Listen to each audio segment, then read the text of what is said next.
Sejam bem-vindos à TV Púlpito do Sertão Reformado. Amém. Bom dia!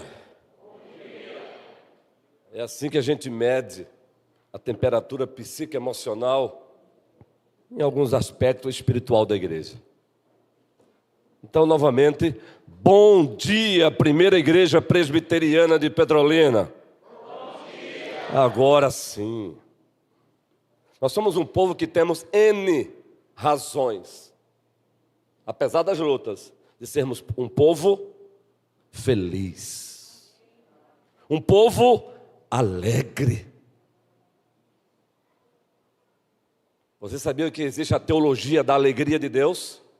A teologia do prazer de Deus. Nosso Deus é um Deus alegre, gente. O nosso Deus é um Deus alegre. Antes da pastoral, necessário que eu esclareça algumas coisas para a amada igreja do Senhor. Há 8 dias estivemos aqui compartilhando com a igreja que iríamos ficar de molho, férias não, molho, isso, em virtude de um procedimento cirúrgico, correto? Porém, Deus, na sua soberania, frustra os nossos planos para o nosso bem e a cirurgia foi suspensa, por enquanto. A equipe médica já nos ofereceu outro caminho, de acordo também com as minhas peculiaridades, aceitamos. E vamos que vamos, tá bom? É necessário esclarecer porque senão fica aquela noa. Então, está suspensa o momento de reclusão. Está suspenso. Então, estaremos com a igreja. Aqui e acolá perceberão que eu vou me ausentar um domingo. Mas não vai ser mais assim esse tempo que havíamos combinado, não. Claro, o nosso colégio pastoral já está todo de prontidão, com toda a escala já pronta. Todos eles aí já receberam incumbências. Já deixei eles prontos para sermões preparados, estudos preparados para as quintas-feiras, porque aqui e acolá, presbítero X, o sermão já está pronto, né? Faz um bom tempo, então é contigo. Tá bom? Isso pode ocorrer, por exemplo, num sábado. E eu vou fazer isso com tranquilidade, porque eu avisei um mês antes. Então, deixa o sermão pronto. Quem está escalado para as quintas-feiras, deixa o seu estudo pronto, em oração, porque daqui para frente vai ser assim. Tá bem? Está tudo tranquilo, Deus no comando. E esses dias, falando com ele, eu disse: obrigado pelas benéficas frustrações que emanam do alto. Como é que é, pastor? Sim. Deus frustra às vezes os nossos planos, porque Ele tem algo melhor para nós. Na verdade, Ele não está frustrando. Ele está dizendo: você está pensando pequeno demais, rapaz. Eu vejo tudo. Mas a gente é ser humano, não é? Nossos pés são de barro, não é? No dia mesmo eu voltei frustrado para cá. Eita, pastor, não fala isso não. O senhor pastor da igreja dizer que voltou frustrado. A verdadeira poimênica diz: a igreja precisa perceber que o seu pastor também é frágil, é homem. Quem tem os pés de bronze é Cristo. A Ele a glória. Ao Senhor Jesus Cristo a glória. Aí voltei frustrado e já, não é assim não, meu amor. E sentei e fui para o solilóquio. Mas quando você vai para o solilóquio com Deus, meu irmão, a sua alma é invadida pela sua graça. Ele tira concepções equivocadas e diz: o que é isso? Que reação é essa? Você que está pregando sobre isso, sobre aquilo. Aí você diz: perdão, Senhor. Gente, como é bom servir a esse Deus. Porque até nos momentos de frustrações, Ele não chega com o dedo esfregando na cara, Ele não chega com os pés nos nossos tórax, ele chega, abraça e diz: calma, rapaz, que é isso? Maneira aí, eu nunca perdi o controle de nada. Eu nunca perdi o controle de nada. Essa mensagem também é para você, ovelha desta igreja, que está passando por um momento não muito bom. Eu sei que tem membro desta igreja que está passando membros que estão passando por momentos difíceis. Calma, Deus nunca perdeu o controle de nada. Ele é soberano sobre tudo, Ele é soberano sobre todos. Então, encerro essa parte dizendo: tudo sob controle, tudo tranquilo, o prosseguimento mudou a rota, mudou algumas coisas, mas vai seguir. Até lá, estamos juntos, no Senhor e para a glória do Senhor. Beleza? Débora Leal, Deus está no comando. Guilherme e Edneia, Deus está no comando. Provavelmente vocês estão nos acompanhando aí. Erasmo, sentindo a dor da partida do irmão, Deus está no comando, Erasmo. Essa dor é legítima. Mateus, eu falei com o Mateus ontem, ao telefone, desejo vê-lo amanhã, mas ele não está aqui não é? É compreensível. Eu liguei para ele e disse: não tenha vergonha de sentir dor. Faz parte da humanidade pós-queda. E também é uma dor legítima. Existem camadas dessa dor. É a dor de perder uma mãe. Sinta a dor mesmo. Na hora certa ela vai passar. Então, Mateus, você que está aí, garoto, nos acompanhando, o Senhor Deus nunca perdeu o controle de nada. E a amada igreja, a sua igreja te ama. A sua igreja te ama, Mateus. A sua igreja te ama, Guilherme. A sua igreja te ama, Débora Leal. A sua igreja te ama, Erasmo. E a igreja vive paradoxos sentimentais, não é? No mesmo momento ela celebra, no mesmo momento ela chora. Tem um mais novo membro da igreja que nasceu recentemente. O filho de Kennedy e Virgínia. Tem um presbítero aí que eu não entendo porque ele está sorrindo toda hora. Está ficando meio estranho já, toda hora sorrindo. Por que será, hein? É porque ele é o vovô. Presbítero Moisés, tá ele o guerreiro, ó. É isso mesmo, guerreiro, celebra, celebra, celebra. Ei, calma, você que quando o assunto é filho, você fica às vezes assim, ó. Calma, ele continua no trono, ele pode te dar um também. Calma, só verifique de que forma ele quer te dar. Às vezes nós ficamos teimando por determinado caminho, ele quer outro. Só atente, só atente. Deus é Deus e nós somos dele. Vamos lá, Deus é Deus e nós somos dele. Atos capítulo 6. A pastoral desta manhã tem tudo a ver com a próxima eleição para diáconos. A próxima eleição para diáconos. Logo, abramos a Bíblia Sagrada no livro dos Atos dos Apóstolos, capítulo 16.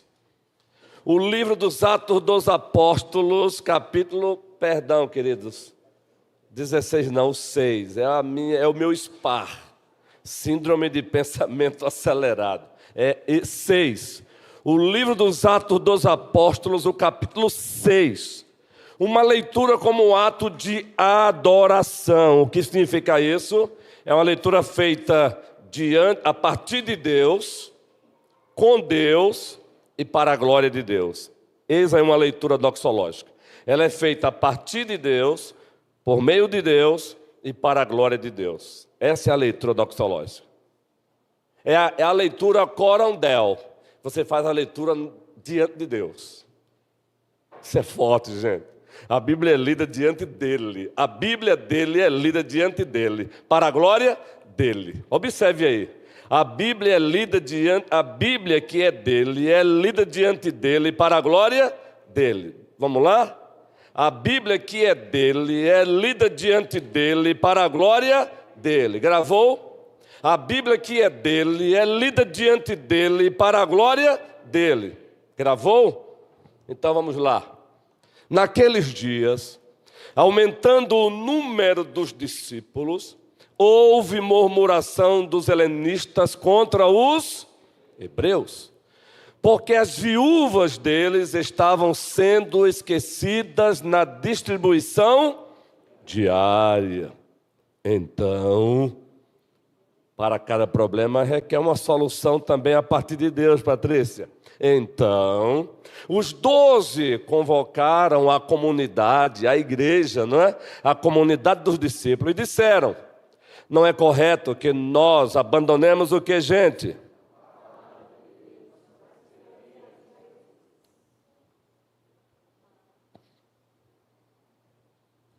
Pulou de vez o texto. Só, eu quero uma leitura mais calma. Volte o texto 2. Então os 12 convocaram a comunidade dos discípulos e disseram: não é correto que nós, agora a igreja,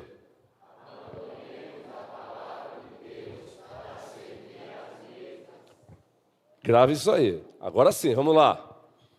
Por isso, irmãos, escolham entre vocês 7 homens, critérios de Deus, de boa reputação, cheios do Espírito e de sabedoria, para os encarregarmos desse serviço.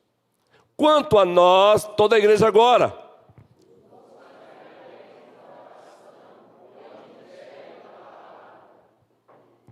o parecer agradou a toda a igreja, isso é lindo. O parecer agradou a Deus, a todos. Então, elegeram toda a igreja Estevão, homem cheio de fé e do Espírito Santo. O segundo, Felipe. O terceiro, Prócoro. O quarto, o quinto, o sexto e o sétimo, prosélito de Antioquia. Agora veja o resultado disso. Apresentaram estes homens aos apóstolos, que, orando, lhes impuseram as mãos. Agora sim o resultado, vamos lá. Toda a igreja.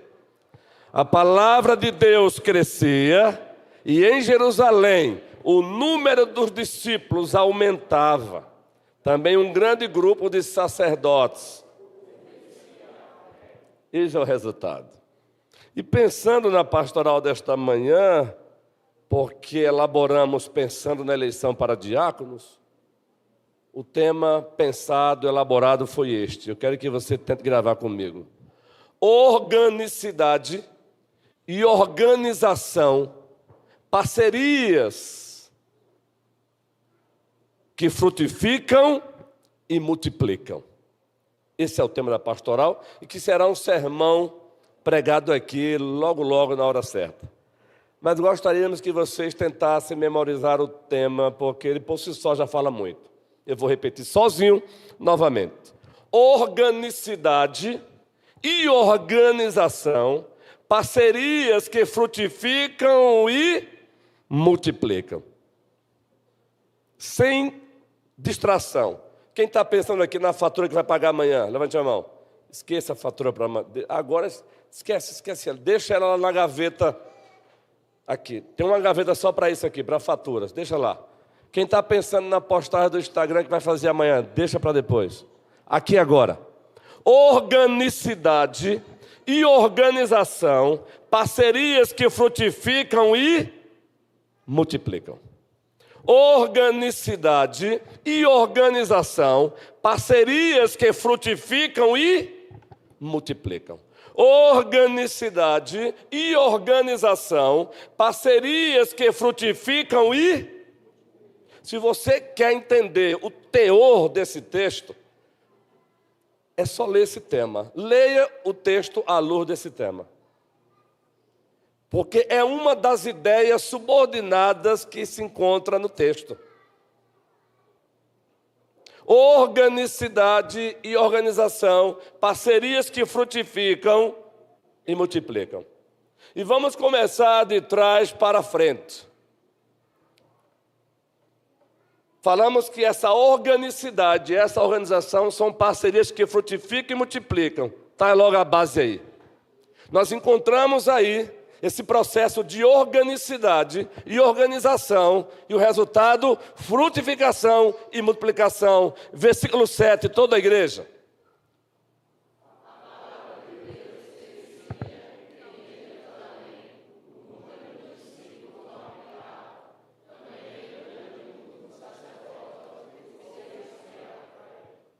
Porque nós percebemos aí o colégio apostólico, a igreja como um todo, levando a sério a organicidade da igreja e a organização, o resultado foi frutificação e multiplicação. Agora, pastor, o que significa organicidade da igreja? Simples demais.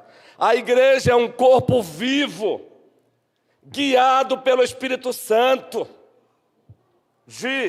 Seu crescimento depende da ação de Deus, da pregação da palavra, da oração e da comunhão entre os santos. A organicidade da igreja diz que a igreja é um organismo vivo. A igreja é feita de gente. A igreja é feita de pessoas. A organicidade da igreja diz que a igreja é fruto de uma ação do triuno Deus, o Pai, o Filho e o Espírito Santo. Ele idealizou a igreja antes da fundação do mundo, ele a trouxe e continua trazendo-a à existência. Eis aí a organicidade da igreja. A organicidade da igreja significa que a igreja é gerada pela pregação do Evangelho, ela é santificada pela pregação do Evangelho e ela será levada para a glorificação pela pregação do Evangelho. Isso aí é organicidade. Ela é um organismo vivo. Por isso que a multiplicação dos discípulos era obra e sempre será do Senhor. A vida espiritual da comunidade era evidente. O Evangelho continuava transformando pessoas. Isso é organicidade. Mas nós falamos que o tema aqui qual é? Organicidade e organização, parcerias que frutificam e multiplicam. A organicidade significa que a igreja é um organismo vivo. Ela é feita de gente, ela é feita de pessoas. Ela existe como fruto de uma ação do triuno Deus, o Pai, o Filho e o Espírito Santo.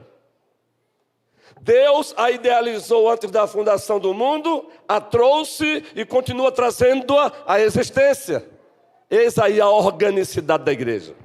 Mas a igreja precisa do seu aspecto organizacional. Organizacional. E o que significa o aspecto organizacional da igreja? Exemplo aqui, Atos 6. O aumento do número de discípulos trouxe desafios práticos. No caso ali, qual foi? O colégio apostólico não estava, por razões legítimas, assistindo todas as frentes da igreja. Primeiro porque não foram chamados para isso. Por não estarem assistindo todas as frentes, exemplo, as judias de cultura hebraica e as judias de cultura grega estavam agora num certo conflito. E o interessante é que estavam murmurando contra os apóstolos, viu? Você que é liderança, se acostume com liderança, viu? E muito especialmente liderar a igreja do Senhor. Eu estou dizendo aqui que a própria igreja uma parte da igreja estava murmurando contra os apóstolos. Acusação, as judias de língua hebraica, de cultura hebraica, a linguagem correta de cultura hebraica, não é só a língua, estão sendo melhor cuidadas. As judias de cultura grega estão sendo marginalizadas. Problema apresentado. Como solucionar esse problema? E a igreja precisa tentar para isso. O problema surgiu, a solução tem que ser apresentada. Mas a solução tem que ser a partir de Deus, por meio de Deus e para a glória de Deus. Solução apresentada.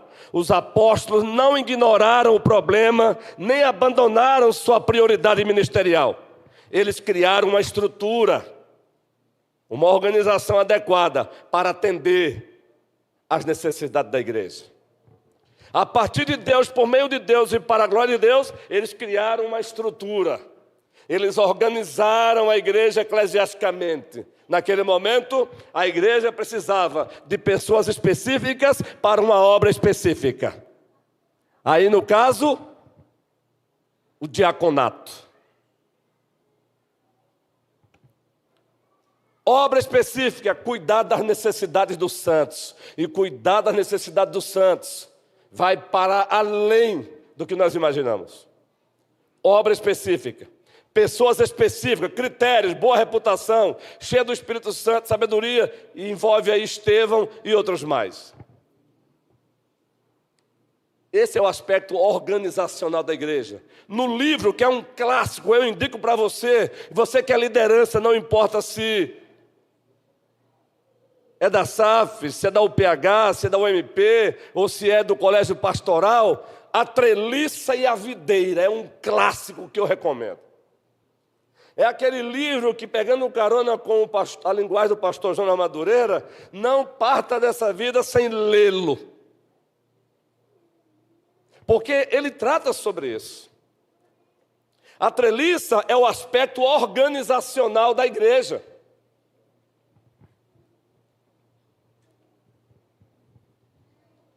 E o aspecto organizacional da igreja, quem estabeleceu foi Deus. Ele é necessário. No caso aí,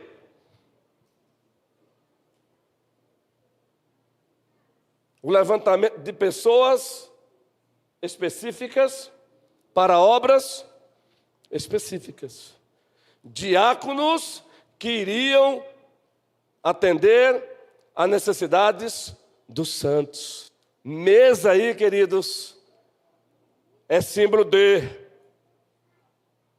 necessidade de comida, necessidade de um remédio, necessidade de uma visitação, de outras coisas mais. Eis o aspecto organizacional da igreja. A igreja é um organismo vivo, mas ela é também uma organização de Deus, composta de pessoas, por Deus remidas.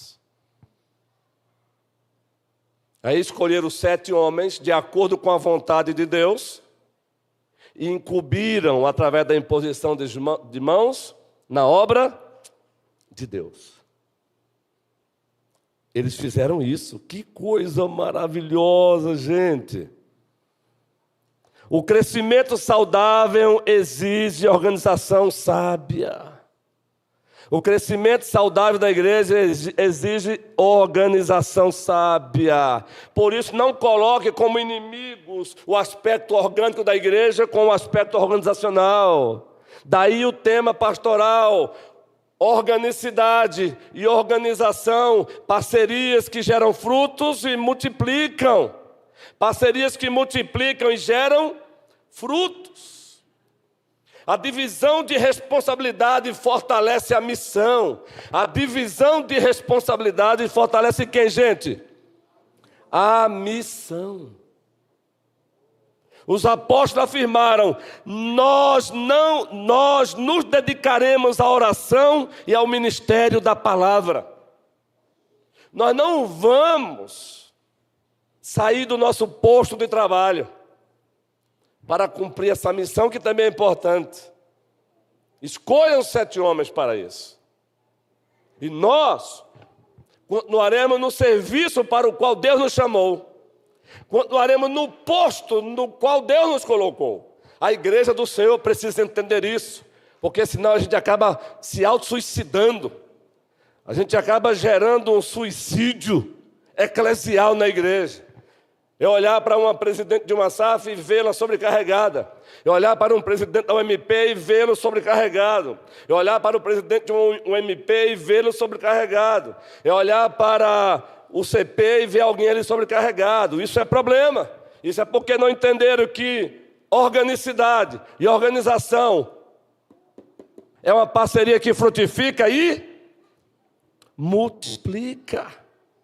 Nós nos dedicaremos à oração e ao ministério da palavra. O índice de pastores com burnout só cresce.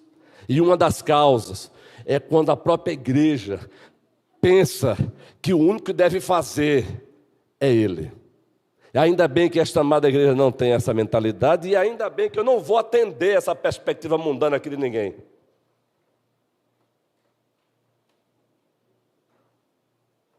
O colégio pastoral também não existe para fazer tudo. O corpo não é feito de um membro só, mas de muito. Enquanto isso, homens de bom testemunho, cheios do Espírito Santo e de sabedoria, foram designados para cuidar do serviço às mesas. Grave essa. Cada pessoa serviu conforme sua vocação e responsabilidade. Cada pessoa serviu conforme sua vocação e sua responsabilidade. A organização existe para servir a missão. Em Atos 6, a estrutura não sufocou a vida da igreja. Ela removeu obstáculos para que o evangelho continuasse avançando. Queridos, prestem atenção. A boa administração é percebida com...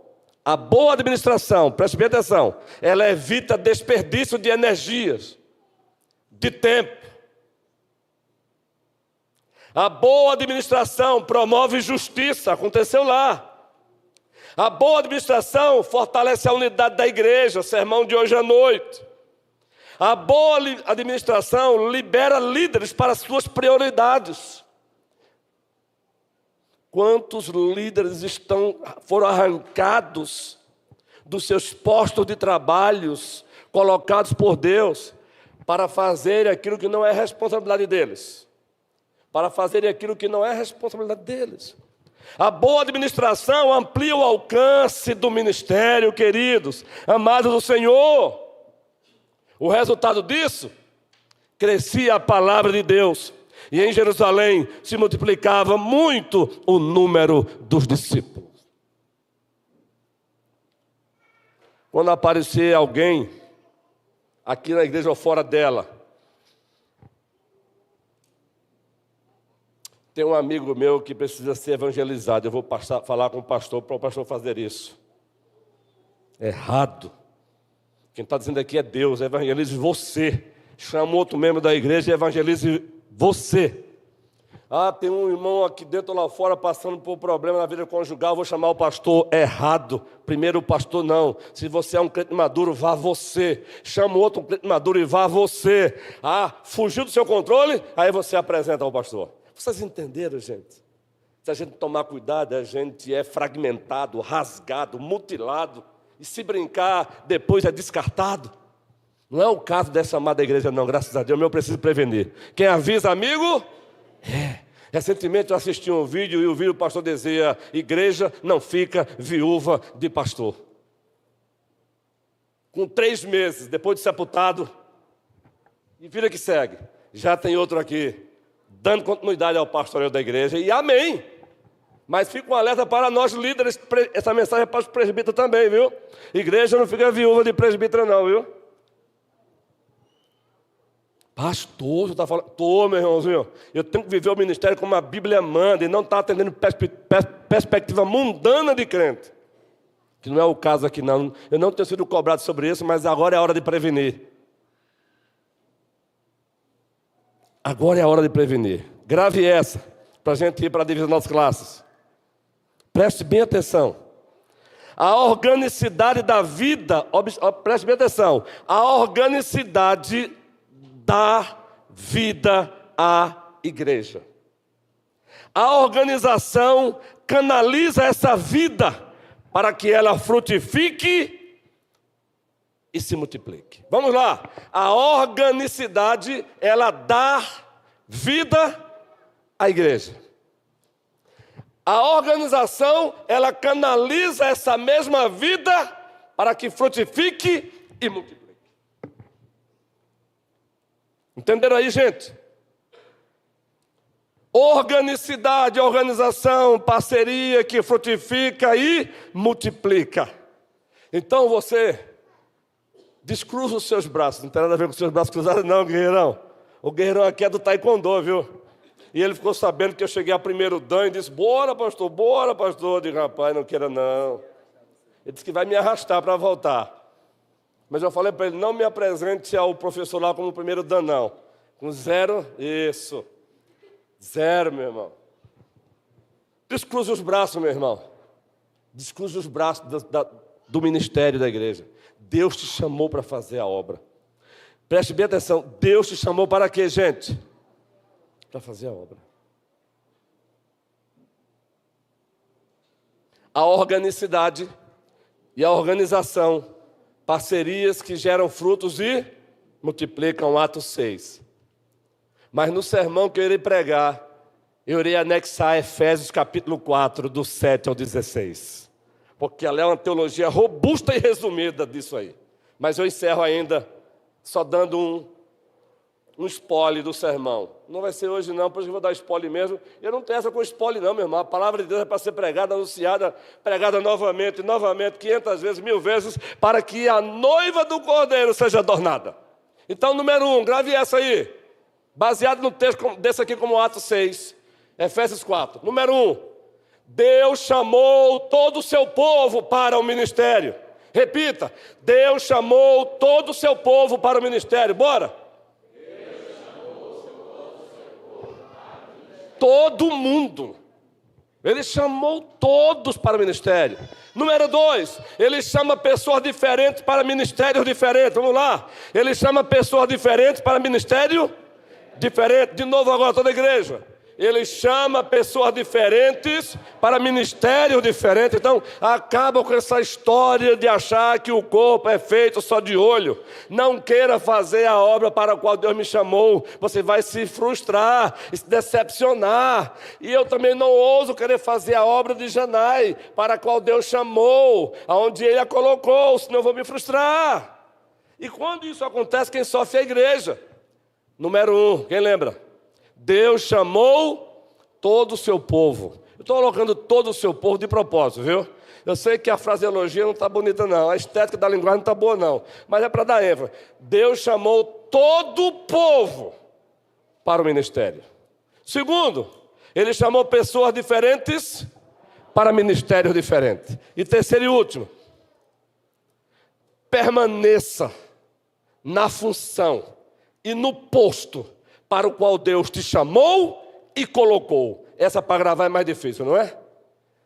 Permaneça na função e no posto. Permaneça na função e no posto para o qual Deus te chamou e te colocou. Quando você faz isso, meu irmão, a igreja frutifica e multiplica. Que o Senhor nos abençoe, hoje e sempre. E toda a igreja diz... É a primeira igreja presbiteriana de Petrolina 2.0. No Senhor e para a glória do Senhor. Abre ala que nós já estamos passando. Fiquemos de pé.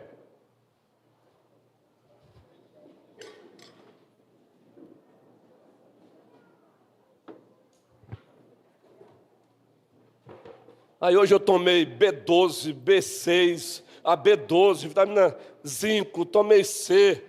Aí já olhou para mim assim, menino, calma, é remédio demais, é B12, é C, 5, tem que ser, né, guerreirão? Para aguentar o tranco. Senhor, muito obrigado por esta amada e preciosa igreja do Senhor. Como é bom poder pastoreá-la.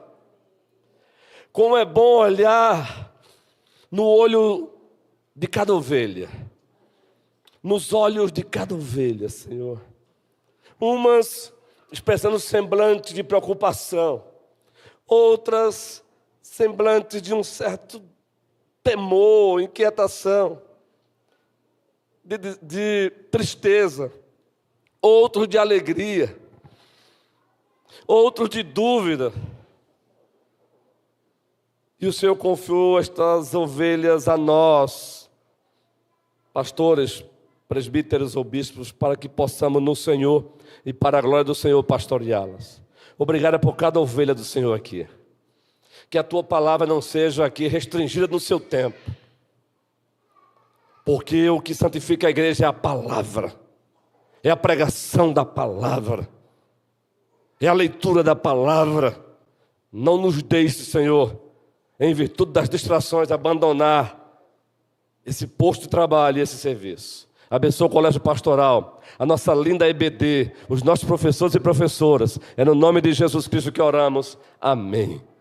Ainda dá tranquilo uma aula de 45 minutos, de acordo com a pedagogia e a andragogia. Então Deus os abençoe.